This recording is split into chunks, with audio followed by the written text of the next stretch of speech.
సికింద్రాబాద్ బోయినపల్లిలో ప్రభుత్వ భూ వివాదం రాజకీయ దుమారానికి దారితీసింది. సుమారు 8 ఎకరాల భూమిని ప్రైవేటు వ్యక్తులకు దారాదత్తం చేశారంటూ ఆరోపిస్తూ బీఆర్ఎస్ నాయకులు పెద్ద ఎత్తున ఆందోళన చేపట్టారు. తిరుమలగిరి ఎంఆర్ఓ కార్యాలయం ముందు బీఆర్ఎస్ నాయకులు, కార్యకర్తలు ముట్టడి నిర్వహించారు. కోట్ల విలువైన భూమిని కబ్జా చేయిస్తున్నారని తీవ్ర ఆరోపణలు చేశారు. ఈ భూమిని కాపాడి అక్కడ 6000 ఇందిరమ్మ ఇళ్లు నిర్మించాలని డిమాండ్ చేశారు. అలాగే గత ప్రభుత్వ హయాంలో అభివృద్ధి కార్యక్రమాలు జరిగాయని, ప్రస్తుత ప్రభుత్వ భూములపై కబ్జాలు పెరుగుతున్నాయని ఆరోపించారు.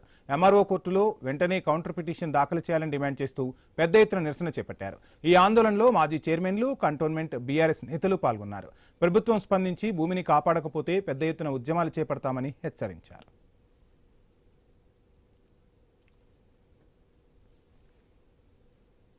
ఇందిరమ్మ ఇల్లు కడతానని ఆశ పెట్టి ఇప్పుడు వాళ్ళు అందరినీ మోసం చేసి ఇక్కడున్న ప్రజలు ఎవరైతే ఇల్లు లేరో వాళ్ళందరూ ఆశగా ఇక్కడ వేచి చూస్తుండగా ఇప్పుడు అక్కడ ఒక పెద్ద మాల్ కట్టించి ఇక్కడ ఎమ్మెల్యేలు ఇక్కడ ఉన్న ఒక ప్రెసెంట్ ఉన్న ఎమ్మెల్యే కానీ, ఎమ్మెల్సీ కానీ, మాజీ సిఇఓ కానీ దీంట్లో కుమ్మక్కై ఉన్నారని ఆ కాంగ్రెస్ ప్రజలే మాట్లాడుకోవడం జరుగుతుంది.